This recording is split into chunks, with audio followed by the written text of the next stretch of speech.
우리 주님 앞에 모여서 우리 주님을 예배할 수 있게 해주심에 감사드립니다. 날씨가 많이 추워졌는데 이 추워진 가운데 우리 질병으로부터 우리를 보호하여 주시고 추워진 가운데 오히려 주님을 더 따뜻하게 만날 수 있는 그런 우리들이 될 수 있게 하여 주시옵소서. 감사합니다. 예수님의 이름으로 기도드렸습니다. 주님의 제자들이 모였습니다. 마음이 가난한 자들이 모였습니다. 온유한 자들이 모였습니다. 우리 주님 앞에서 참으로 불쌍한 자들이 이 자리에 다 모여 있습니다. 하지만 그런 우리에게 주님께서는 복이 있다 말씀을 하십니다. 지금 우리가 그 복을 구하며 사는 우리들 되게 하여 주시옵소서. 나의 삶은 궁핍하지만 나의 삶은 주님 없으면 살 수 없는 그런 불쌍한 삶이지만 하지만 그것이 복임을 알게 하시는 주님을 우리가 더 알아가는 그런 날이 될 수 있게 하여 주시옵소서. 같이 기도하겠습니다. 하나님, 우리가 우리 주님께서 복이심을 그것을 기억하는 성도들 될 수 있기를 원합니다. 주님, 나의 처지를 볼 때, 나의 상황을 볼 때 주님 말고는 붙잡을 곳이 없는 그런 불쌍한 모습일 수밖에 없겠지만 하지만 우리 주님께서는 그런 우리들에게 복이 있다 말씀을 하십니다. 주님, 우리가 그 복을 기뻐할 수 있는 우리들 될 수 있게 하여 주시옵소서. 주님, 우리가 주님이 나의 복임을, 주님이 나의 전부임을 하나님 그것을 고백하며 살 수 있는 인생이 될 수 있도록 지금 우리 삶이 그것이 가장 기쁜 삶이고 가장 귀한 삶임을 알아갈 수 있는 그런 삶이 되도록 우리를 이끌어 주시옵소서. 우리 주님께서는 우리에게 이미 복이 있다 말씀을 하십니다. 내가 다른 곳에서 복을 쫓으며 사는 것이 아니라 다른 복을 구하며 사는 것이 아니라 우리 주님께서 나의 복이심을 그것을 기억하며 그것을 잊지 않고 그것에 감사해야 하는 그런 우리들이 될 수 있게 하여 주시옵소서. 감사합니다. 주님, 예수님의 이름으로 기도드렸습니다. 아멘. 오늘은 마태복음 5장 말씀입니다. 1절에서 16절까지 말씀을 같이 교독해서 보겠습니다. 예수께서 무리를 보시고 산에 올라가 앉으시니 제자들이 나아온지라. 심령이 가난한 자는 복이 있나니 천국이 그들의 것임이요. 온유한 자는 복이 있나니 그들이 땅을 기업으로 받을 것임이요.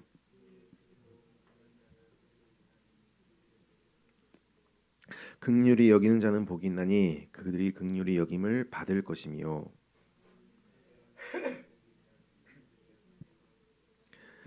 화평하게 하는 자는 복이 있나니 그들이 하나님의 아들이라 일컬음을 받을 것임이요.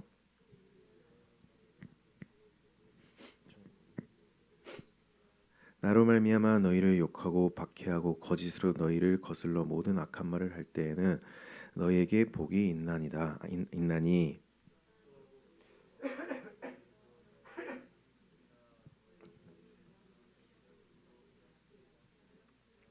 너희는 세상의 소금이니 소금이 만일 그 맛을 잃으면 무엇으로 짜게 하리요.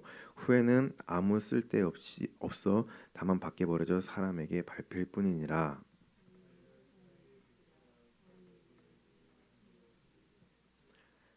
사람이 등불을 켜서 말 아래 두지 아니하고 등경 위에 두나니 이러므로 집 안 모든 사람에게 비치느니라.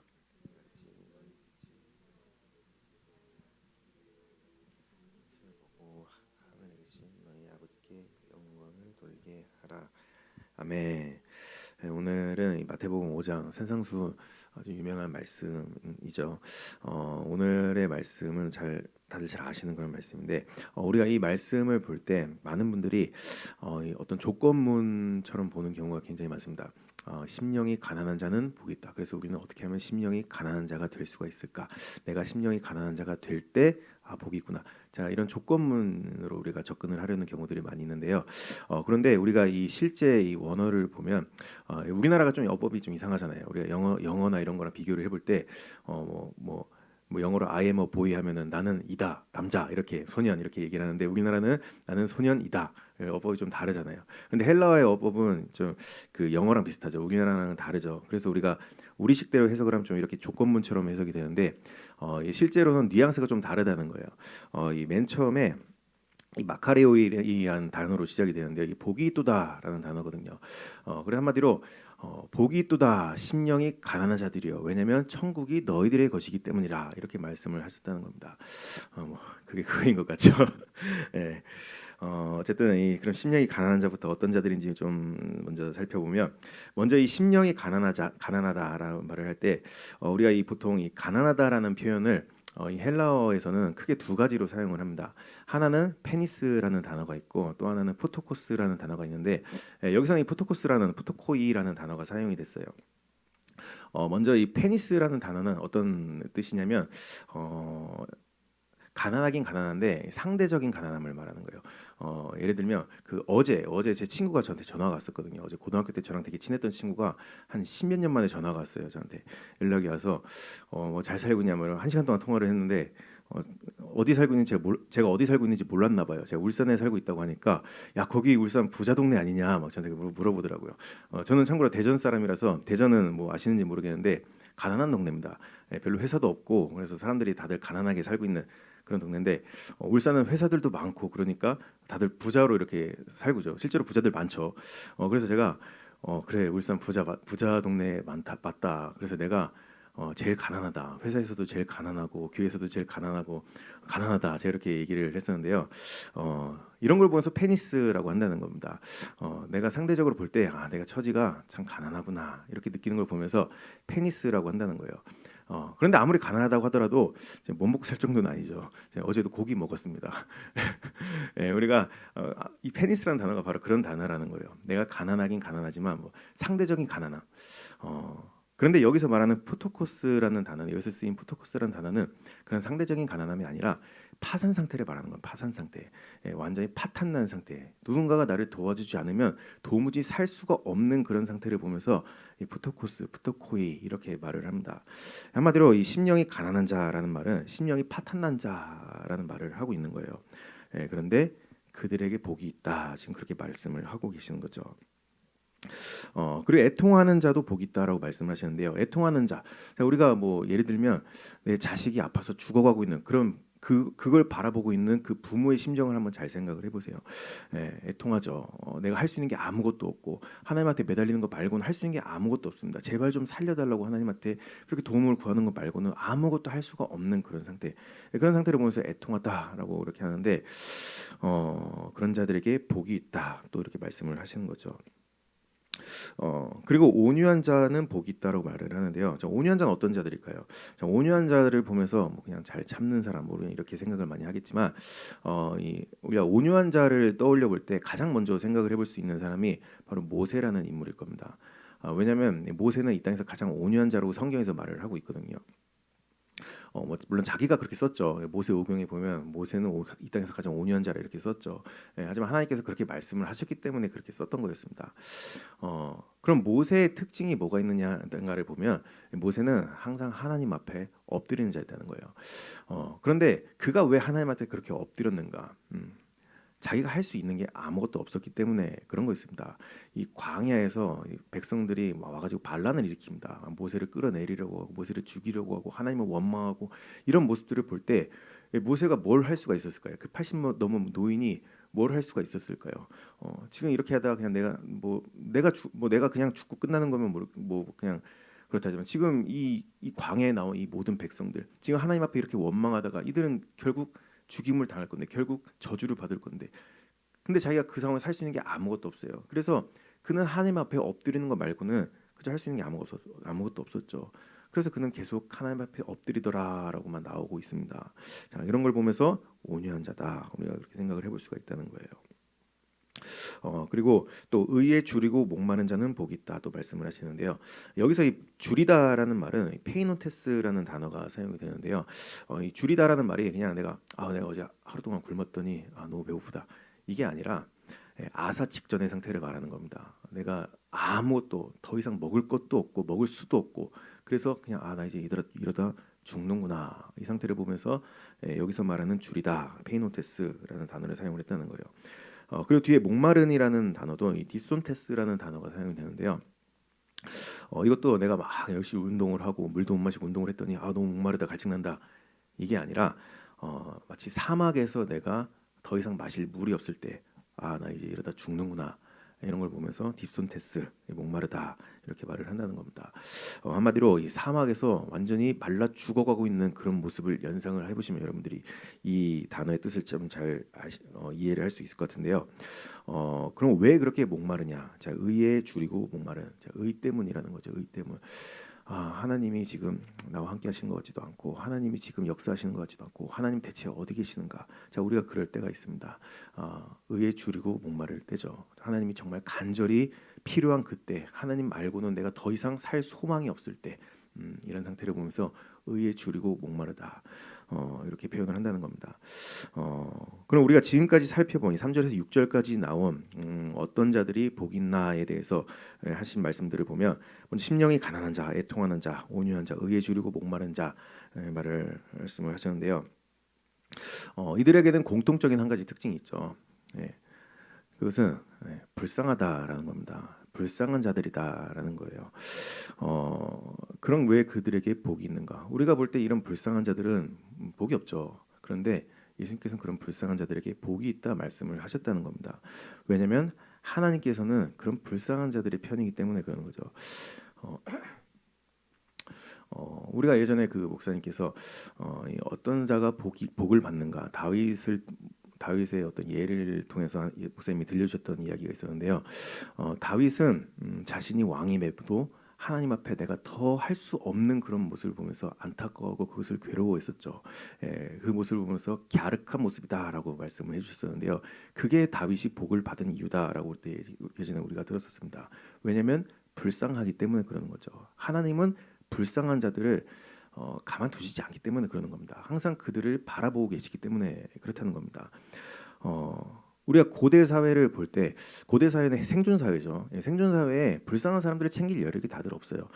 지금 우리나라는 뭐 먹고 살만 하니까 뭐 불쌍한 사람들도 챙기고 하는데, 못 사는 나라들을 보세요. 불쌍한 사람들을 챙길 여력이 없죠. 불쌍한 사람들은 그냥 그대로 죽어지는 겁니다. 아니면 남들을 위해서 죽어지거나, 둘 중에 하나입니다. 그런데 하나님께서는 그런 고대 사회에서 법도를 주셨는데 불쌍한 자들을 위한 법을 주셨다는 거예요. 11조를 하는 이유도 마찬가지죠. 뭐 레위 사람들의 분깃을 위함이다 이렇게 우리가 볼 수도 있겠지만, 그보다 더 중요한 목적이 있다면 불쌍한 자들을 위해서였습니다. 고아와 과부와 나그네와 외국인 그들을 위해서 먹이라 말씀을 하신 거. 이 불쌍한 자들을 챙기라고 하나님께서는 계속해서 말씀을 하셨다는 겁니다. 왜냐하면 하나님은 불쌍한 자들을 그대로 두시질 않기 때문에, 항상 그들을 바라보고 계시기 때문에 그렇다는 거예요. 누가복음에 보시면 예수님께서 이 땅에 오신 이유, 성령이 내게 임하신 이유, 그 이유에 대해서 말씀하시는데, 주의 성령이 내게 임하셨으니 이는 가난한 자에게 복음을 전하게 하시려고 내 기울음 부으시고 나를 보내사 포로는 자에게 자유를, 눈먼 자에게 다시 보게 함을 전파하며 눌린 자를 자유롭게 하고. 이 자들의 특징이 뭐죠? 마찬가지로 불쌍한 자들이었습니다. 그런 불쌍한 자들을 위해서 주의 성령이 내게 임하셨다 말씀을 하신 거예요. 예수님께서 사역하시던 장면들도 보면 항상 내가 저들을 불쌍히 여기노라. 그래서 병을 치유하셨죠. 그리고 오병이어 사건도 마찬가지로 내가 저들을 불쌍히 여기노라. 항상 불쌍하기 때문에 이게 바로 하나님의 시선이라는 겁니다. 그리고 그런 자들에게 복이 있다 지금 말씀을 하신 거예요. 그리고 오늘 서두에 말씀드린 것처럼 불쌍한 자는 복이 있다 이렇게 말씀을 하신 게 아니라는 겁니다. 복이 있도다 이 불쌍한 사람들이야 이렇게 말씀을 하셨다는 거예요. 바로 이 자리에 모인 제자들의 특징이 여기 팔복에 말씀하고 있는 이 모습들이라는 거죠. 이 제자들이 불쌍해요. 그리고 이건 우리들도 마찬가지죠. 우리가 이렇게 새벽에 나와서 기도를 드리는 이유, 불쌍하기 때문에 그러는 겁니다. 우리는 세상에 소망이 없기 때문에. 다른 사람들은 세상에 많은 소망을 가지고 살아가요. 세상에서도 이룰 꿈들이 많고 이룰 것들이 많고, 근데 우리는 그런 게 없습니다. 불쌍하죠. 하지만 그렇기 때문에 우리는 하나님 앞에 나오고, 그럼 우리들을 하나님께서 바라보고 계시니 이것이 바로 복이다라고 말씀을 하시는 거죠. 복이 있도다 이 불쌍한 자들이여, 하나님이 너희와 함께 하시기 때문에 너희에겐 복이 있다 이렇게 말씀을 하신다는 겁니다. 이게 바로 불쌍한 자들의 특징, 그 제자들의 특징 볼 수 있겠고요. 그리고 그 이후 7절부터는 약간 반전의 뉘앙스가 있습니다. 이제는 긍휼히 여기는 자는 복이 있다 말씀하세요. 이 긍휼히 여기는 자는 어떤 자죠? 다른 사람을 불쌍히 볼 줄 아는 사람을 말하는 거죠. 하나님의 불쌍함을 입어본 자들은 이제는 다른 사람을 불쌍히 볼 줄 알게 됩니다. 이게 제자들의 또 다른 모습이라는 거죠. 우리는 불쌍하기 때문에 하나님을 만나지만, 그런 불쌍한 우리들이 하나님을 만난 뒤부터는 이제 다른 사람들을 불쌍히 여길 줄 아는 사람이 된다는 겁니다. 그런 자들에게 복이 있다. 마음이 청결한 자도 마찬가지죠. 우리가 하나님의 불쌍함을 입은 자들이라는 것을 알게 될 때 우리 마음이 더러울 수가 있을까요? 우리는 어떻게든 그 귀한 마음을 간직하고자 나를 깨끗하게 만들어 가려고 합니다.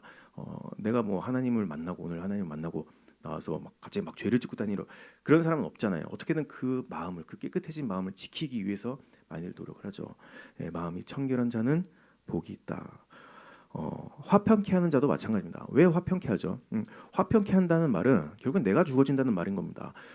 둘이 싸웠는데 내가 죽어질 수밖에 없는 이유 불쌍하기 때문에 그러는 겁니다. 저자가 불쌍하구나. 내가 죽어지는 게 내가 죽어져서 내가 오히려 저 사람을 사랑으로 품어줄 수 있다면 그것으로 이 관계가 화평해질 수 있다면 이게 바로 화평케 하는 자 저들을 불쌍히 여길 줄 아는 마음인 거죠. 그리고 의를 위하여 박해를 받는 자는 복이 있다 말씀을 하시는데 왜 의를 위하여 박해를 받죠? 예수님께서 박해를 받으신 이유, 예수님께서 박해를 받으시면서 하신 말씀이 있죠. 저들을 불쌍히 여기소서. 저들은 자신의 죄를 모릅니다. 불쌍히 여기소서. 마찬가지로 불쌍히 여긴다라는 겁니다. 그래서 이 팔복의 뒷부분을 우리가 보면 이 부분은 예수님의 모습을 우리가 여기서 볼 수가 있게 된다는 거예요. 한마디로 성화의 모습들을 여기서 나타내주고 있다는 겁니다. 예수님의 제자들, 예수님께 불쌍함을 입은 그 제자들, 그들의 삶은 이렇게 불쌍한 세상을, 불쌍한 자들을 돕는 그런 자들을 볼 줄 아는 예수님을 닮은 모습으로 이렇게 될 수밖에 없다는 지금 그런 말씀을 하고 계시는 거죠. 그리고 그런 자들에게 복이 있다 말씀하셨습니다. 그리고 거기서 끝나는 것이 아니라 13절에 보시면 너희는 세상의 소금이라 너희는 세상의 빛이라 우리가 그렇게 내가 그런 복이 있는 사람이다라는 것에서 끝나는 것이 아니라 이제 그 복을 들고 세상으로 나가는 사람이라는 거죠. 그 복을 전하기 위해서 이제는 세상을 불쌍히 여기고 세상을 위해서 내가 죽어질 수 있고 왜냐하면 내가 이미 그 복이 있는 자이기 때문에 그렇다는 겁니다.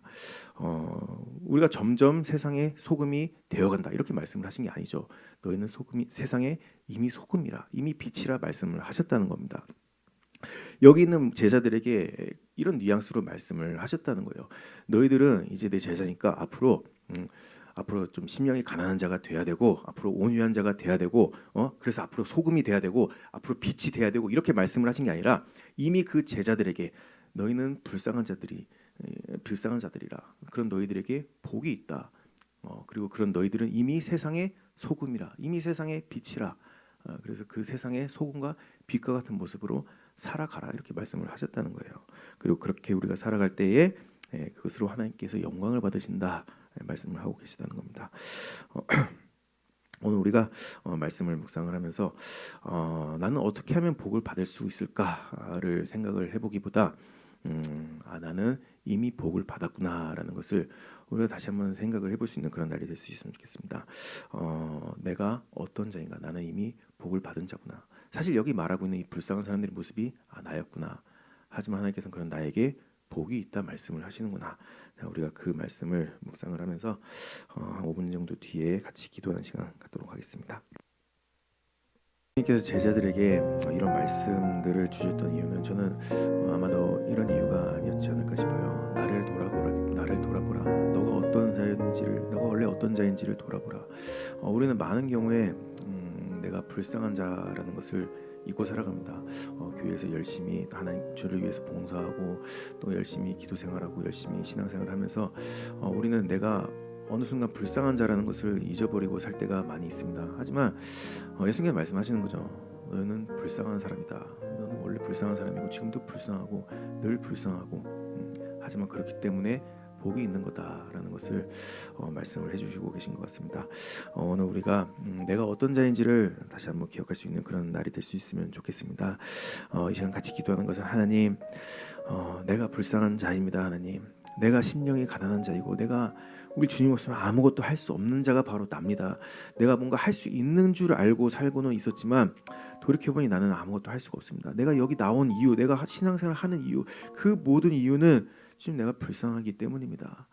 하지만 그런 나를 불쌍히 여기시는 주님을 우리가 만날 수 있기를 원합니다. 그 주님을 내가 품고 사는 그런 우리들이 될 수 있기를 원합니다. 그것이 가장 큰 복된 삶임을 우리가 그것을 잊지 않고 다시 한번 기억할 수 있는 그런 내가 될 수 있기를 원합니다. 우리가 이런 기도 제목 가지고 같이 기도하는 시간 갖도록 하겠습니다. 기도하겠습니다. 하나님, 우리가 불쌍한 자임을 주님 다시 한번 기억할 수 있기를 원합니다. 주님, 우리가 나의 여러 가지 모습들을 볼 때 나는 참 불쌍한 자이기 때문에 그래서 우리 주님을 찾았었는데 어느 순간 그 불쌍한 모습들 잊고 내가 불쌍한 자라는 것을 잊어버리고 살 때가 있었음을 주님 돌아봅니다. 하지만 나는 여전히 불쌍한 자이고 앞으로도 불쌍한 자이고 우리 주님께서 나를 그렇게 늘 불쌍한 자로 보고 계시다는 것을 하나님 그것을 내가 기억할 수 있기를 원합니다. 세상에서는 그것이 복이 없는 모습이라고 볼 테지만 하지만 우리 주님께서는 내가 불쌍하기 때문에 항상 나를 바라보고 계시고 항상 나를 보살피고 계시고 항상 나를 보듬고 계시다는 것을 하나님 그것을 내가 우리 주님의 말씀 앞에 다시 한번 발견할 수 있기를 원합니다.